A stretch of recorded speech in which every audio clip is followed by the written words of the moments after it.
Merci de choisir la télévision Al-Nosso pour vous informer. Bienvenue dans votre édition. Le président de transition, président de la République, chef de l'État, général Mohamed Idriss Déby Itno, est arrivé ce 26 août 2023 à Bardaï, chef-lieu de la province du Tibesti. C'est dans le cadre de la tournée nationale entreprise depuis le mois de mai dans les différentes provinces du pays. Suivez le reportage de nos confrères de la présidence. De Kouribougoudi, où il séjournait depuis le 17 août pour superviser personnellement les opérations de sécurisation des frontières nationales, le président de transition, président de la République, chef de l'État, général Mohamed Idriss Déby Itno, enchaîne avec la tournée nationale entreprise depuis le mois de mai dans les différentes provinces du pays. Bardaï constitue ce samedi 26 août la 16e étape. À l'aérodrome de la ville, toutes les composantes de la société étaient sorties pour lui souhaiter la bienvenue. À l'atterrissage de l'hélicoptère transportant le chef de l'État se trouvait le gouverneur du Tibesti, général Mamat Toshi Sidi, le commandant de la zone de défense numéro 6, général Brahim Bokor, et le maire de la ville de Bardaï, Ali Sougui Hassan, pour le protocolaire d'accueil.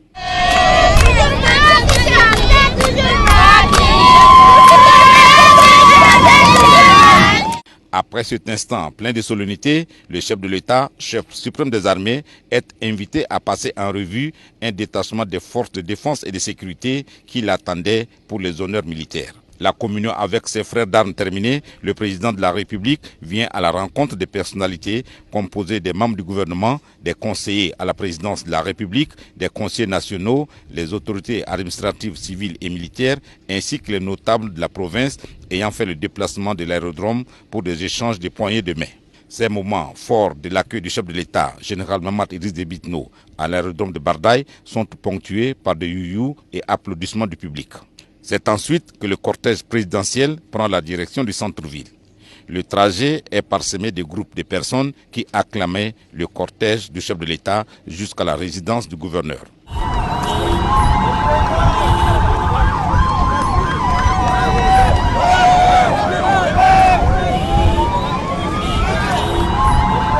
Comme dans les autres provinces déjà visitées, le président de transition, président de la République, chef de l'État, général Mohamed Idriss Déby Itno, s'entretiendra avec les forces vives du Tibesti pour s'imprégner du vécu de la population. Le chef de l'État fera sans nul doute de grandes annonces en matière de réalisation des infrastructures socio-économiques pour le développement du Tibesti. Quelques heures après son arrivée, le président de transition, président de la République, chef de l'État, général Mohamed Idriss Déby Itno, a échangé avec les forces vives du Tibesti pour connaître leur vécu réel. Suivez une fois de plus le reportage de nos confrères de la présidence.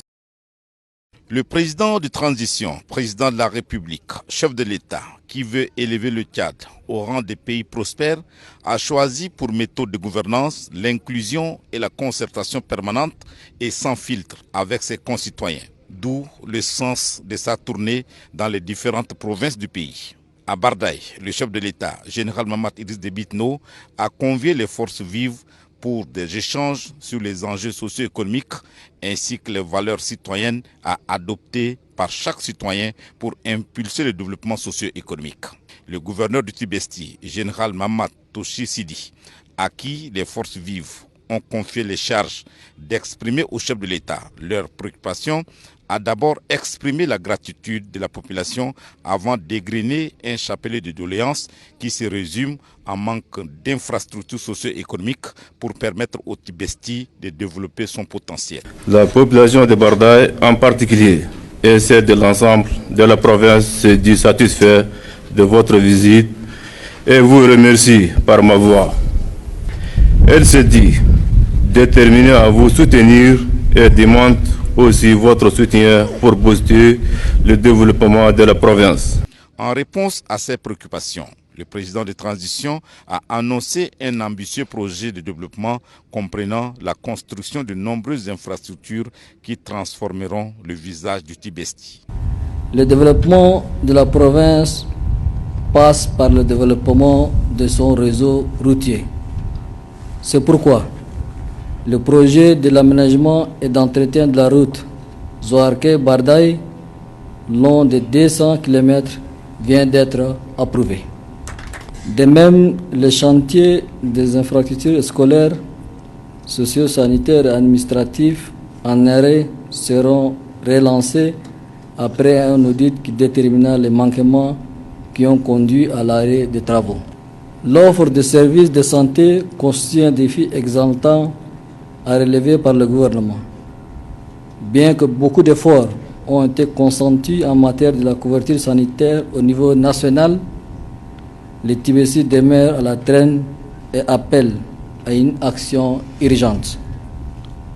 À ce titre, j'instruis le ministre en charge de la Santé afin de suivre l'état de mise en œuvre de tous les investissements liés aux infrastructures et équipements sanitaires dans la province du Tibesti, notamment l'hôpital provincial de Bardaï, l'hôpital du district de Morgue, 3 centres de santé à Ouzou, Ourdi et Kouri et 2 centres de santé à Zoumri et Our. Quant à l'offre de l'énergie, il est prévu la construction d'une station de production d'une capacité d'1 méga en solaire et 5 mégas en batterie pour l'électrification de la ville de Bardaï. Le gouvernement procédera à la construction d'un château d'eau d'une capacité de 500 mètres cubes doté d'un réseau de distribution de 20 km pour la ville de Bardaï et un château de 500 mètres cubes avec un réseau de distribution de 15 km pour la ville de Zouar. Cependant, la rencontre n'a pas uniquement porté sur les aspects matériels. Le chef de l'État s'est longuement entretenu avec les forces vives des valeurs citoyennes et républicaines qui sont essentielles pour assurer un développement harmonieux du Tibesti et du Tchad dans son ensemble. Des thématiques telles que la participation citoyenne, le respect de l'autorité de l'État, le vivre ensemble et les objectifs de la transition en cours ont été longuement abordés. Pour le président de la République, rien de durable ne peut être accompli sans la participation citoyenne, le respect de l'autorité de l'État et le vivre ensemble qui doivent se sentir au quotidien dans le comportement des citoyens. Il s'agit pour lui des fondamentaux pour bâtir un avenir solide et promoteur.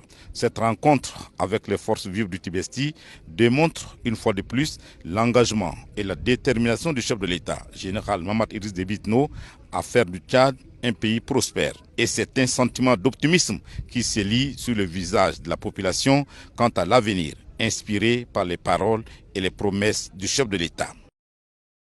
Et puis, cérémonie de signature du protocole d'accord a eu lieu ce 26 août 2023 entre le cadre national de concertation des partis politiques et 8 partis politiques. Après la dite signature, le coordinateur du CNCP, Dr Nasra Dimasingar, a livré ses impressions. Suivez-le au micro de Moussa Mohamed. La classe politique tchadienne, ayant pris conscience de la nécessité de maintenir le dialogue et une concertation permanente et conformément aux résolutions du dialogue national inclusif et souverain, a décidé de signer un protocole d'accord qui a marqué la naissance donc de ce CNCP-là. Cela veut dire tout simplement que, mesdames et messieurs les politiciens tchadiens, ont compris l'enjeu du dialogue. Parce que le Tchad a connu une histoire assez tumultueuse. Une histoire basée sur des guerres.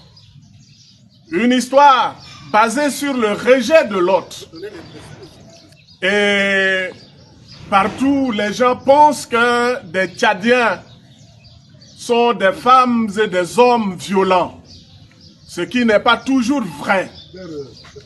Et cette signature du protocole d'accord est venue montrer que quelles que soient nos divergences de vues, quelles que soient nos différences idéologiques, nous sommes capables de nous asseoir autour d'une même table, mettre nos divergences sur cette table-là, discuter ensemble et nous entendre sur l'essentiel pour nous permettre de cheminer ensemble. Et sur ce, se referme cette édition. Merci de l'avoir suivi. À demain.